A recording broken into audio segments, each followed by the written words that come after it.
fiddling with the settings and trying to figure out how to tell what's going on. I'm over on LinkedIn right now. Fiddling with the I gotta turn off the sound. There you go. And it looks terrible at the beginning, but it seems to catch up, so I'm kind of happy with it.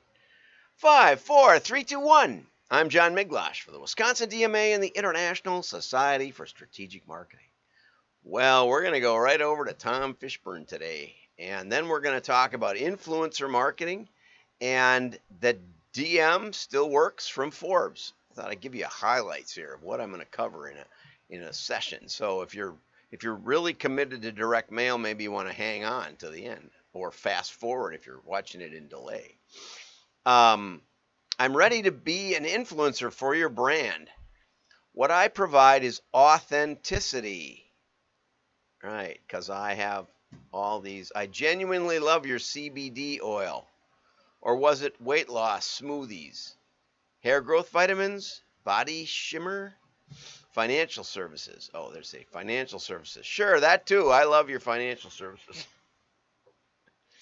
And this is the best part right here. The first line of this. I always love Tom's comments. He said, I recently heard a marketing executive. I'd like to know who this was. This is really great. It kind of sums up marketing entirely, right? I recently heard a marketing executive say at a conference that to establish trust, you have to appear authentic. Got that? Appear authentic. You know, and I kind of get what that means. I mean, people tell me that I appear authentic. And yet people also say, is that a green screen behind you? No, it's not. It's my real books. It's my real Dilbert and Dogbert dolls. It's a real office that you can come and visit in Heartland. If you want to take me to lunch or something, you know, you can come in. It's probably the tidiest right here. And so in that sense, there's, you know, some magic going on. But no makeup. I get up this way, except for, you know, the hair. I have to dunk myself and every morning. So I found this phrase interesting and telling. She didn't say be authentic. She said appear authentic. And, you know, I took a class on creating video content, and Amy, I can't think of Amy's last name, but anyway, Amy said I looked really authentic, and so I just went with it. But there are some people who present who don't appear authentic. They may be authentic, but they just, you know, they don't come across very well. And I've been told I definitely at least have a face for radio. I did some radio commercials back in the day, which I just found in an old box of tapes. But anyway, whether, you know, you can decide whether it is or not. If you think I'm authentic, you can vote. If you don't think I'm authentic, don't vote. And if nobody votes, I'll just be authentic. Okay, that's as good as I can do. Okay, influencer marketing is a large and growing part of this widespread pursuit by brands to appear more authentic. This means the fakery that is endemic to so much influencer marketing is even more striking. Okay, so we're gonna delve into that a little bit. A story by Hype Auditor found that 55% of Instagram influencers were involved in some sort of social media fraud and fakery in just 2020. And that 45% of Instagram accounts are not even real people. Yet they predict the Instagram influencer market will grow by 15% this year, which is pretty good, I think. Curtis Hoagland recently called influencer marketing a $10 billion placebo, a $10 billion placebo in an Ad Age op-ed. And I actually looked up Curtis, and we're connected at some level. And he runs an influencer agency, apparently.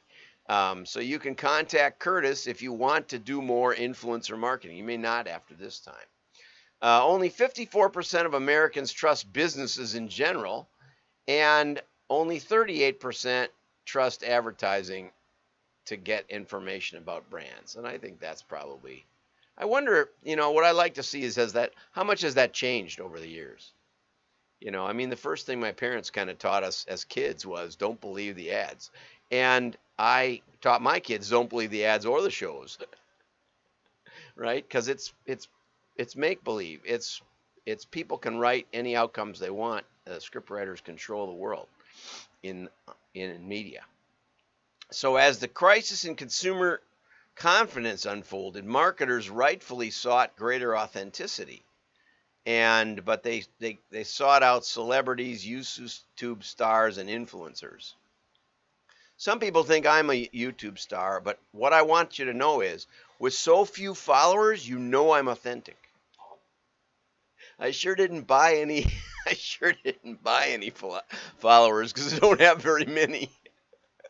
So anyway, unfortunately, what we call influencer marketing doesn't build trust because the influencers command attention, not intention. And I don't think that's true. I really don't. I watch a lot of sailing videos on YouTube. I have a couple of channels I really like. And I write to the people, and they write me back. And I think that's kind of nice, And so there are real people to a large extent.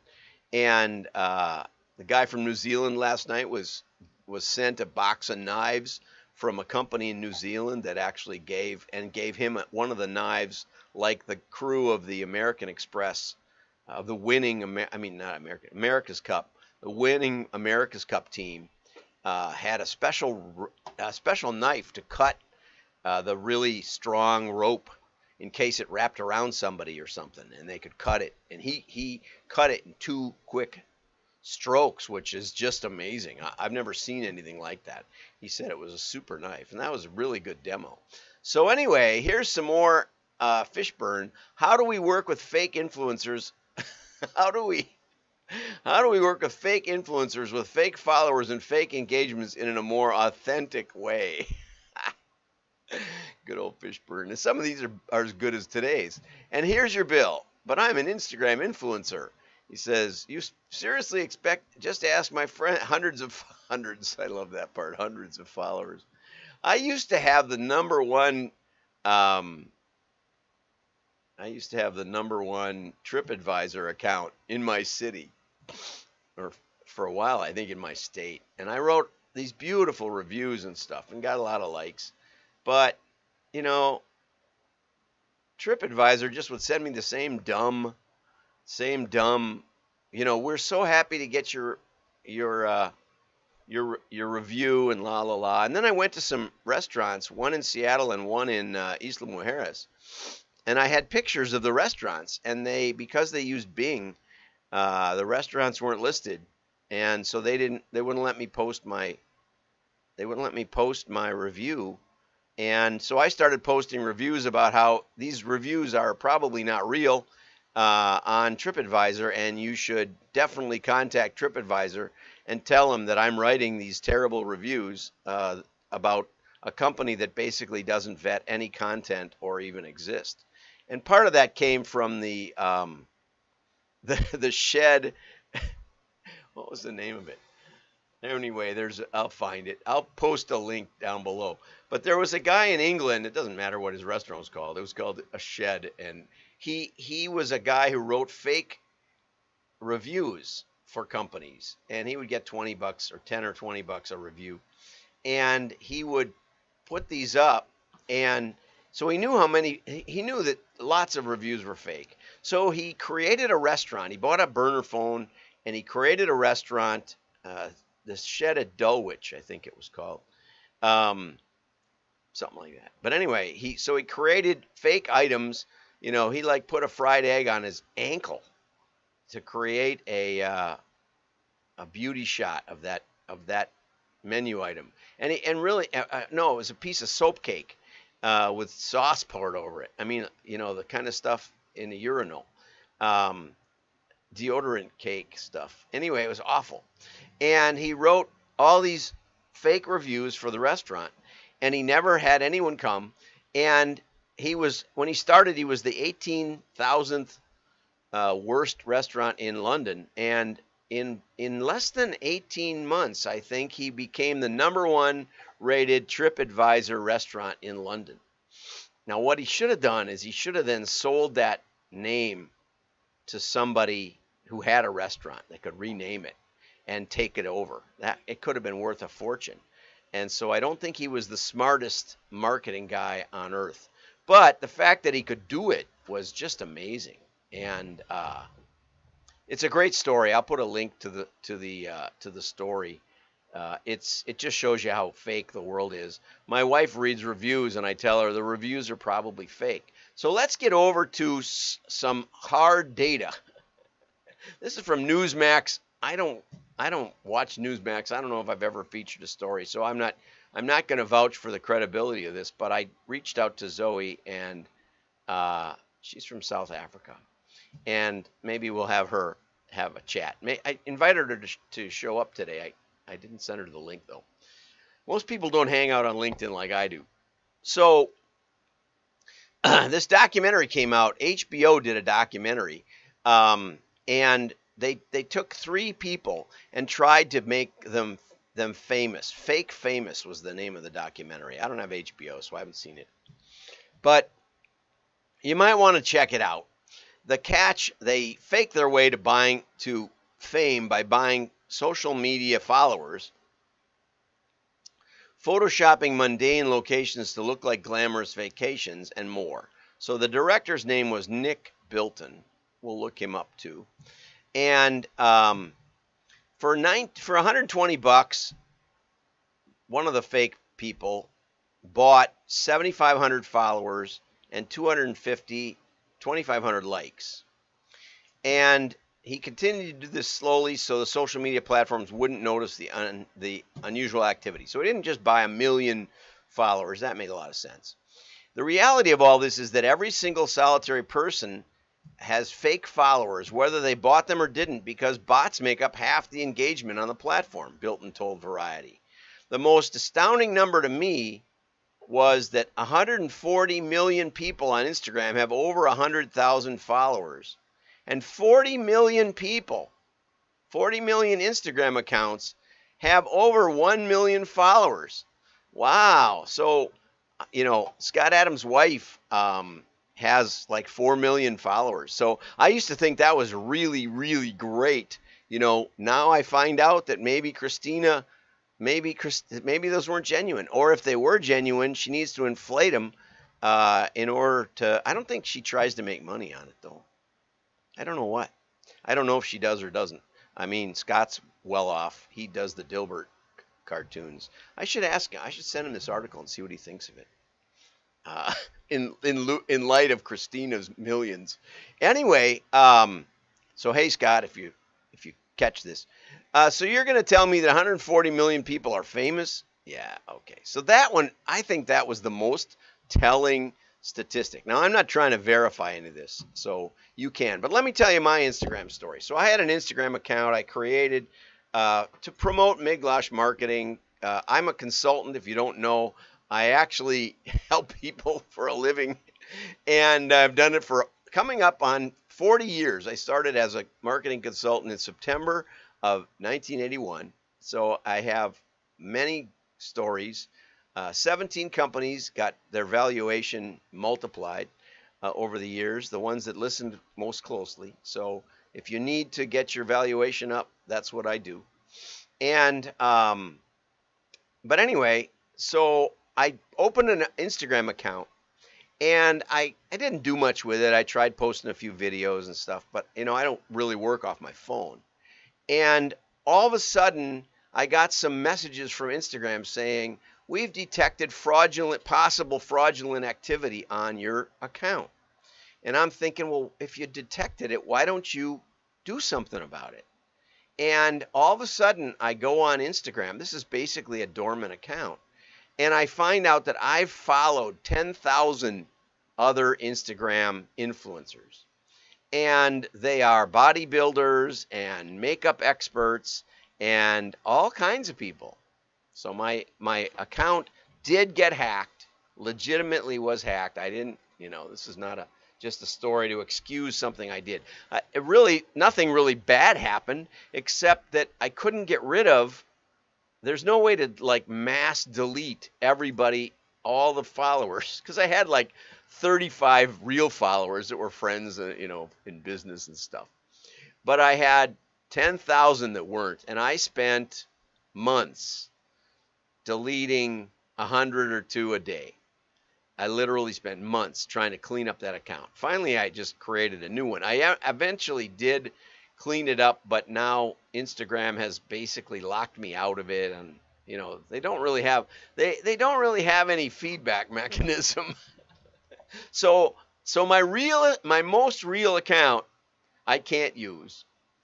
So I made up another one, and my most real account became a bot for a couple of weeks, I guess, and instantly generated followers for 10,000 influencers. So do I suspect it's fake? Oh yeah, there's no question about it.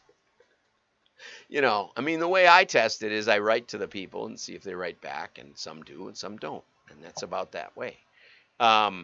So they fake all expense paid free camping trips so they can get free all expense paid camping trips. I haven't ever done that, but if you want to send me on a camping trip, nah, that's not my thing. I went camping all over the place as a youth, and I rather stay in a hotel or something.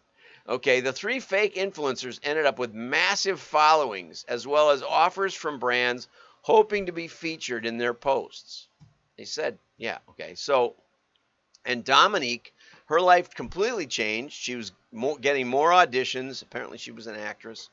And her mom came to LA, and they tried to get a reservation at a fancy restaurant. And her mom then said, oh, my daughter's an influencer. And they must have looked her up and saw she had 1 million followers. And so then they let her get the reservation. Going into it, I knew it had impact, but I didn't know the degree to which the perception of these numbers affect the impact. I think it would be fun. I should tell the style consultant that I want to have 1 million I want to have 1 million followers on Instagram. She is on Instagram, and she does a great job of doing real videos and doing real posts. So she should have something to say about that. Okay, I better save this for tomorrow. Why direct mail still works in a digital world. This is a good one. But what I want you to think about is that you can have the option of real influence, of real engagement. Direct mail is 100% delivered. You can even verify its delivery date and time. The U.S. Postal Service offers that for free. Informed visibility, I believe it's called. My Postal Service people can help me with that. USPS offers informed visibility for free. You can put a digital ad along with your mailing. It's called informed delivery, and those emails that people get every day tend to have a really high open rate. You can create a link from your mailing image right to your offer. What about that? So there's a lot of tools to make sure that the mail gets delivered. Secondly, it gets engagement by the homeowner, and not just the homeowner, but the decision maker. So unlike, going to my phone with a banner ad, which I don't know, I'm really good at ignoring. I don't know that I've ever seen a banner ad that I've really liked. Although somebody told me just the other day that they finally clicked one and it was a lot of fun. So maybe I'll try it. But all that aside, that's not what I'm after on my phone. I'm after some piece of information. But direct mail comes to my house and it sits on the counter, and when we get a chance, we go look through it. And it's really not me looking through it. I look through it for the True Value coupons. And I didn't get one for Father's Day, which kind of bugged me because I always got one for Father's Day. I got to call the owner up. Sue is the owner at my local True Value. She tells me about her marketing efforts. Anyway, but I did buy a bunch of stuff anyway. True Values are locally owned. That's why I like them. So anyway, my wife is the one who decides what gets thrown away. I can pull stuff out for me, but I can't throw stuff away. So she decides what gets thrown away, which means that you not only have 100% delivery, 100% engagement, but it's by the main decision maker. the person who needs to look at it. We had 6 people in the household. Only my wife really threw out the mail. So you can think that's terrible, but what it does is it builds in a labeled data set. And we'll talk about that tomorrow. Have a great day. Like and share. Your friends will know you're smart.